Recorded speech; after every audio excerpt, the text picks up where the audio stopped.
সমঝোতার পথে আছে। চাকরিতে বয়সসীমা বৃদ্ধির জন্য এক ধরনের আন্দোলন ছিল, সেটাও খানিকটা চলমান বলা যেতে পারে। সামগ্রিকভাবে যে সামাজিক আন্দোলনগুলো যেগুলো চলছে এখন, আপনি কিভাবে দেখেন যখন মোটামুটিভাবে রাজনৈতিক আন্দোলন অনুপস্থিত সমাজে, রাষ্ট্রে? ধন্যবাদ। এই সুযোগে প্রথমে আমি আপনাকে ধন্যবাদ জানাতে চাই যে গত 21 বছর ধরে নানা বৈরী সময় এবং নানা ধরনের বৈরিতা কে অতিক্রম করে এরকম একটা টক শো যেটা প্রতিদিন হয়ে থাকে প্রতি রাতে, সেইটা অব্যাহত রাখবার জন্যে এবং মনে হয় সবচেয়ে জনপ্রিয় একটা টক শো এত বছর ধরে চালিয়ে আসছেন, এই জন্য আপনাকে ব্যক্তিগতভাবে ধন্যবাদ জানাই। তৃতীয় মাত্রার সঙ্গে যারা সংযুক্ত এবং চ্যানেল আই কর্তৃপক্ষকেও আমি ধন্যবাদ জানাই, কারণ এটার মধ্য দিয়ে এইটা একটা সমাজে একটা থিঙ্ক ট্যাঙ্ক যা করে, সমাজের মধ্যে নানান ধরনের বিষয় নিয়ে যেগুলোর সামাজিক, সাংস্কৃতিক, রাজনৈতিক, আন্তর্জাতিক নানা গুরুত্বপূর্ণ বিষয়ে তৃতীয় মাত্রা নিঃসন্দেহে একটা প্ল্যাটফর্ম হিসেবে তর্ক বিতর্কের একটা জায়গায় পরিণত হয়েছে। এটা অনেক বড় সার্ভিস বলে আমি মনে করি একটা দেশের জন্যে। আপনাকে আবারও ধন্যবাদ জানাই তার জন্যে। আপনি যে বিষয়গুলো উপস্থাপনা করেছেন যে ছাত্র আন্দোলন, কোটা সংস্কারের আন্দোলন নামে পরিচিত ছিল 1918 সালে, 2018 সালে, সেটা এক ধরনের জয়যুক্ত হয়েছিল। কিন্তু যখন এই জয়যুক্ততা আমরা দেখি তখনই আমাদের একটা সংশয় হয়েছিল যে এটা ঠিক চাওয়ার চেয়ে পাওয়া বেশি যখন হয়ে যায় রাষ্ট্রের কাছে, কোনো সরকারের কাছে, সেটার চূড়ান্ত সাফল্য নিয়ে এক ধরনের ক্রিটিক্যাল দৃষ্টিভঙ্গি পোষণ করতে হয়। আমরা তখন এটা করেছি। যেমন ধরুন, তখন ছাত্রছাত্রীদের চাকরি নিয়ে তাদের তো দুশ্চিন্তা আছে, কর্মজীবনে প্রবেশ করবার পরে কী ধরনের প্রতিযোগিতার মুখোমুখি হবে, তার জীবিকার জন্যে দেশ কতটা তাদের নানান দুয়ার খুলে দিবে, এগুলো নিয়ে তো দুশ্চিন্তা থাকা এটা খুবই ন্যায্য এবং গুরুত্বপূর্ণ একটা উদ্বেগের ব্যাপার সেটা ছিল। তখন তারা আন্দোলনটা শুরু করেছিলেন, আপনার মনে পড়ে নিশ্চয়ই, যে কোটা সংস্কার বলতে তারা বুঝিয়েছিলেন যে একটা স্বাধীন বাংলাদেশে সংবিধানের মধ্যে যে পিছিয়ে পড়া জনগোষ্ঠীদের এক ধরনের অ্যাফার্মেটিভ অ্যাকশন যাকে বলে, তাদেরকে এগিয়ে আনবার জন্য বিশেষ সুবিধা দেওয়া যেতে পারে, সেটা তারা মেনেই আন্দোলনটা করেছেন। সেই আন্দোলনের মধ্যে প্রসঙ্গক্রমে যারা এটা ঠিক মতন মানেন নাই, তারা মুক্তিযোদ্ধা এবং প্রসঙ্গটা এর মধ্যে আরোপ করেন সেই কোটাটা। তো ধরুন, মুক্তিযুদ্ধের সময় তখন ওই প্রথমবার আন্দোলন নাতিপুতি ছিল না, সন্তান পর্যন্ত ছিল। তো মুক্তিযুদ্ধ 1971 সালে সংগঠিত বাংলাদেশের জীবনের সবচেয়ে গুরুত্বপূর্ণ রাজনৈতিক এবং সামরিক ঘটনা, সেইখানে যারা যুদ্ধ করেছেন অস্ত্র নিয়ে কিংবা অস্ত্র ছাড়া, বাংলাদেশকে তৈরি করেছেন, তাদের প্রতি এই আন্দোলনের কোনো নেতাকর্মীকে বিন্দুমাত্র কটাক্ষ করতে আমি সেদিনও শুনি নাই, আজকেও শুনি নাই। তারা যেটা বলেছিলেন সে একটা হিসাব নিকাশ তারা দিয়েছিলেন। ধরুন, আজকের হিসাব যদি আমরা করি, আজকের থেকে 53 বছর আগে মুক্তিযুদ্ধ যখন হয়, তা মুক্তিযুদ্ধে নানা বয়সের মানুষ যোগদান করেছেন, সশস্ত্র লড়াইয়ের মধ্যে অবতীর্ণ হয়েছেন। তাদের সাধারণত নিচের দিকে কিশোর মুক্তিযুদ্ধ ছিল 13-14 বছর বয়সের। এটা সবাই 13-14 বছর ছিলেন না, কিন্তু অনেকেই ছিলেন। সেইখান থেকে যদি আমরা এখন হিসাব করি, তাহলে তো মুক্তিযোদ্ধাদের বয়স যারা জীবিত আছেন, একদম সবচেয়ে কম বয়স যাদের ছিল তাদেরও 64 বছর পার হয়েছে। আমরা যদি ধরে নেই যে আজকের থেকে 30 বছর আগে তারা সংসার পেতেছেন, তাদের বাচ্চা কাচ্চা হয়েছে, তাদের বয়সও 30-32 অতিক্রম করেছে, তাহলে 30-32 বছর পর্যন্ত তো সরকারি চাকরির জন্য কোনো এন্ট্রিতে কোনো সুযোগই থাকে না। তো এটা একটা দিক। ফলে এখন যখন এই আন্দোলন যখন তারা করছেন, সেই আন্দোলনেও আমরা সেটা আক্রান্ত হতে দেখেছি। অনেক ছাত্রছাত্রীদেরকে মার খেতে দেখেছে। কিন্তু শেষ পর্যন্ত আমার মনে পড়ে সেই দৃশ্যটা আমি দেখতে পাই, একদিন প্রধানমন্ত্রী বলে দিলেন আমি পুরা কোটাই তুলে দিব। সেটার মধ্যে একটা রাগ ছিল বলে আমার মনে হয়। কিন্তু তারা তো ছাত্রছাত্রীরা তো কোটা সিস্টেম অ্যাবলিশ করতে বলেন নাই, সংস্কারের কথা বলেছেন, যে ন্যায্যভাবে বন্টনের কথা বলেছেন, যে কোন ক্যাটাগরির মানুষেরা কত পাবেন, এবং সংবিধানের আলোকেই তার আন্দোলনটা করেছিলেন। সেই দিন এইভাবে রাগ করে আমার মনে হয়েছিল, অনেকেই বলেছেন মনে হয়েছে, মানে একটা বক্তৃতার টোন, টেনর, এগুলোতে অনেক কিছু থাকে, এই রাগ করাটা ওনার উচিত হয় নাই। যাই হোক, বাস্তবে যেটা হয়েছিল নির্বাহী আদেশের মাধ্যমে, সেটা হচ্ছে সরকারি চাকরিতে গ্রেড 1 এবং গ্রেড 2 থেকে কোটা তুলে দেওয়া হয়েছিল, বাকিগুলি কিন্তু গ্রেড 3, গ্রেড 4 এগুলো ছিল। এবারের ছাত্র আন্দোলন কিন্তু একটা নতুন দাবি করছে, সেটা আমি পরে আসছি। কিন্তু নতুন করে উঠলো কেন? সাম্প্রতিককালে একটা গ্রুপ আওয়ামী লীগের সঙ্গে সংশ্লিষ্ট নানানভাবে তারা কোর্টে গেল। সরকারের কাছ থেকে আমরা শুনতে পেলাম, তারা বললেন যে কোর্টে চলে যাওয়ার পরে এটা কোর্টের এখতিয়ার। তো কোর্টের এখতিয়ার হলে আমাদের কিছু করার নাই নির্বাহী বিভাগের। কোর্ট থেকেও শেষ পর্যন্ত একটা কতগুলি অবজারভেশন সহ রায় এলো। পূর্ণাঙ্গ রায়ের মধ্যে আমরা দেখলাম তারা পরিষ্কারভাবে বলেছে যে নির্বাহী বিভাগ ইচ্ছে করলে, একদিকে হচ্ছে সাংবিধানিক বাধ্যবাধকতা যেমন আছে, অনগ্রসর জনগোষ্ঠীকে বিশেষ সুবিধা দেওয়া, আর অন্যান্য বিষয়ে কোটার মধ্যে তারা অ্যাডজাস্ট করতে পারেন, কমাতে পারেন, বাড়াতে পারেন। ওটা নির্বাহী বিভাগের উপর তারা দায়ের করেছেন। এখানে তো শেষ হয়ে যেতে পারত, কিন্তু এইটা শেষ না হয়ে যখন এই ছাত্ররা যখন কোনো ঘোষণা পেলেন না সরকারের কাছ থেকে, তখন তারা অব্যাহত রাখলেন। এই সুযোগের মধ্যে সরকারি প্রতিক্রিয়া দেখে আমার মনে হলো যে ঠিক কোর্টের রায়ের বা মাধ্যমে তারা এটা নিষ্পত্তি করতে চান নাই, বরং কোর্টের কাঁধে বন্দুক রেখে নিজেদের রাজনীতিটা করতে চেয়েছেন। কোটার রাজনীতিটা কিভাবে? কারণ এই সরকারের তো অভ্যাস আছে, উদাহরণ আছে। যেমন ধরুন কেয়ারটেকার সরকারের আন্দোলন, এইটা তো একসময় তারাই আন্দোলন করে আদায় করেছিলেন। সেইটা যখন তাদের কাছে মনে হয়েছে আর সুবিধাজনক নয়, তখন তারা তাদের রাজনৈতিক সিদ্ধান্ত আনবার জন্যে তাদের পক্ষে তারা কোর্টের কাঁধে বন্দুক রেখে রায় নিয়ে এসে আপনার সেই প্রথা বাতিল করেছেন।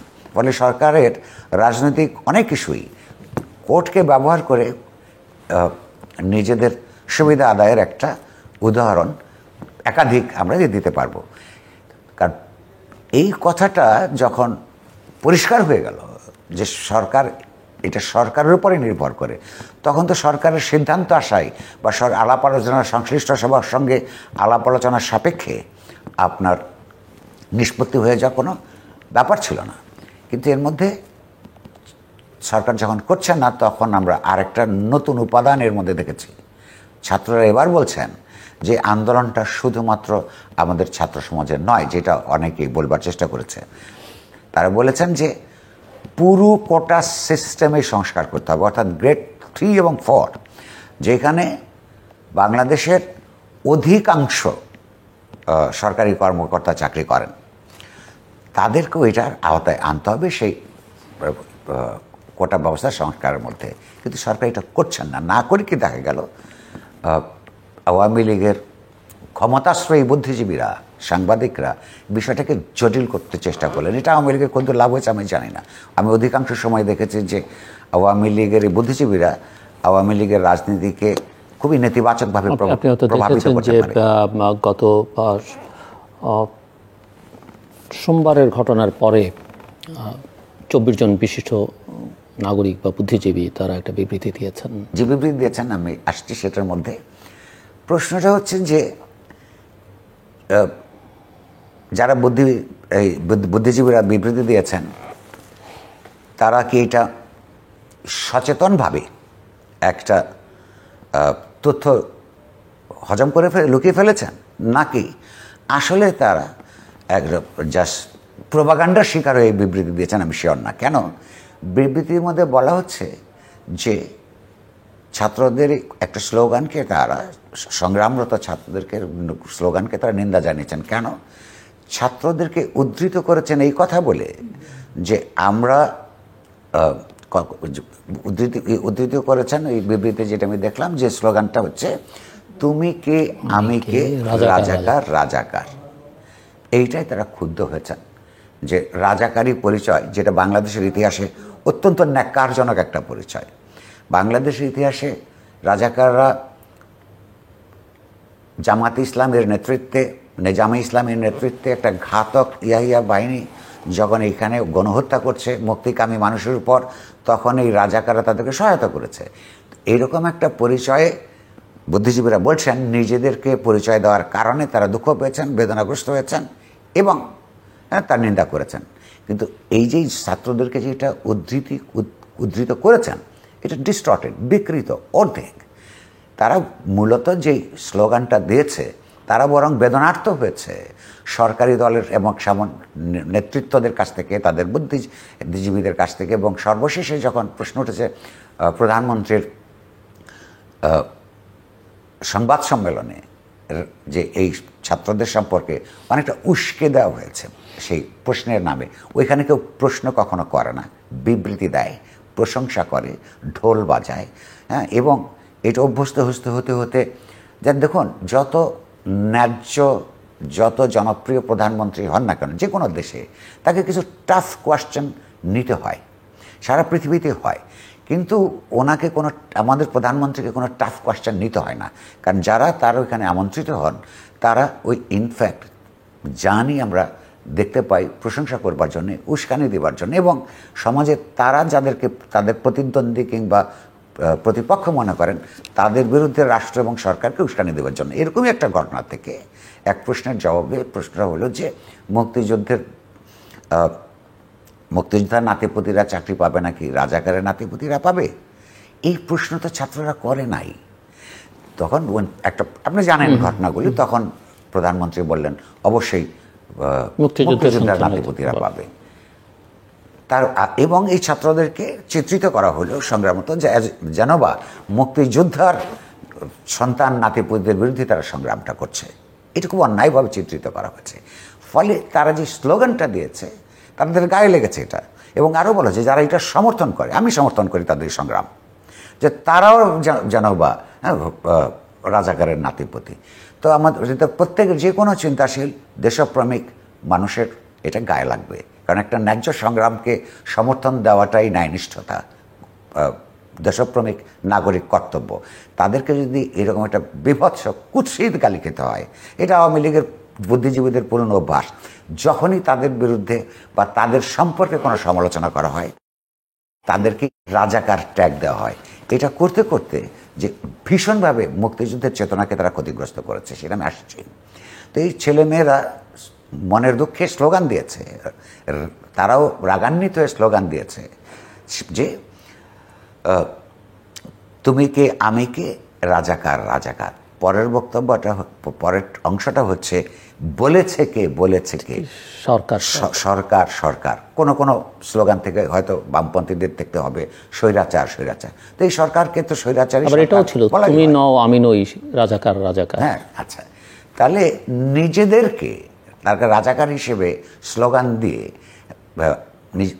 নিজেদেরকে অভিশপ্ত করে নাই কিংবা নিজেদেরকে নিন্দিত করে নাই।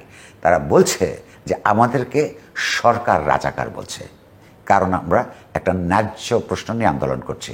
এই বুদ্ধিজীবী যারা বিবৃতি দিয়েছেন, আইদার কিছু কিছু নাম তোদের মধ্যে ভদ্রলোক বলেই মনে হলো আমাকে, হ্যাঁ, আমার কাছে আইদার তারা ইনফর্মড হন নাই, খোঁজ রাখেন নাই। এত বড় একটা সামাজিক সংগ্রাম চলছে ছাত্রদের সারা দেশব্যাপী, তারা আক্রান্ত হচ্ছেন, তাদের দাবিটা কি এই সম্পর্কে তারা খবর নেওয়ার মতন, তারা কি বলছেন এইটা পুরো বোঝবার মতন দায় কিংবা দায়িত্ব তারা বোধ করেন না। কেউ একটা ড্রাফট করে দিয়ে দিল, বিবৃতি দিয়ে দিলেন, সেরকম একটা ব্যাপার। অথবা এইটা আমি তাদেরকে একটা বেনিফিট অফ ডাউট দিব। আর এটা জানবার পরেও যদি খণ্ডিত বিকৃত স্লোগানকে ধরে এই তরুণ ছাত্রছাত্রীদের জীবিকার সমস্যার আন্দোলনকে কালিমালিপ্ত করবার জন্যে, সমাজে তাদেরকে রাজাকার হিসেবে চিত্রিত করবার জন্য করে থাকেন, তাহলে তারা একটা সাংস্কৃতিকভাবে পাপাচার করেছেন। এটা ব্যাখ্যা দেওয়ার দায়িত্ব তাদের, তারা কি কারণে করেছেন। কিন্তু প্রশ্নটা হচ্ছে যে আমি মনে করি এটা ভিন্নাজ্য, সমস্ত পর্যায়ের সংস্কার হওয়া দরকার। সেটা মুক্তিযোদ্ধাদের তালিকা তো আপনি এখনো ঠিক করেন নাই। এই তালিকা 53 বছর ধরে চলেছে। কখনো কখনো এই তালিকা থেকে ভুয়া মুক্তিযোদ্ধা বের হয়।